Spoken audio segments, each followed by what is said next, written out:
सभी दोस्तों को नमस्कार। आप लोग देख सकते हैं इस तरीके से इसमें हम नैनो टाइल्स लगा रहे हैं। दोस्तों आप लोग अपने मकान में जब भी नैनो टाइल्स लगवाए तो दोस्तों इस नाइट लगा दिए इसके ऊपर किचन के हम लोग आप लोग को हम पूरा दिखाते हैं इस तरीके से इसमें नैनो टाइल्स लगती है। तो आप लोग दोस्तों अंत तक हमारी वीडियो देखें।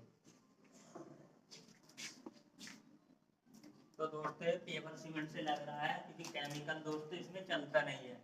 केमिकल से टाइल ये लगती नहीं दोस्तों, साल 6 महीने में वाश करने लग जाती है।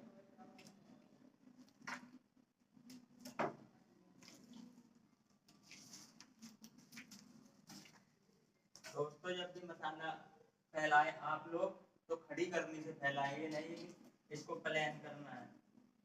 और कोने तक माल जब तक नहीं पहुंचेगा दोस्तों इस तरीके से इसमें पकड़ इसकी मजबूताई कम रहेगी, अब खाली बोलेंगे। ये देखो दोस्तों इस तरीके से कोने तक फैलना चाहिए माल।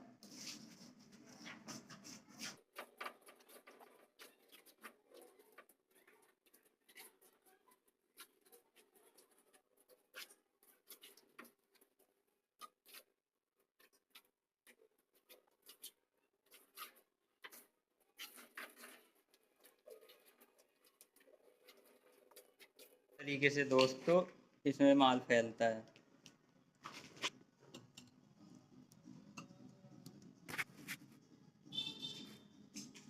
तो दोस्तों आप लोग छोड़ के इस तरीके से इसकी फिटिंग हो रही है दोस्तों।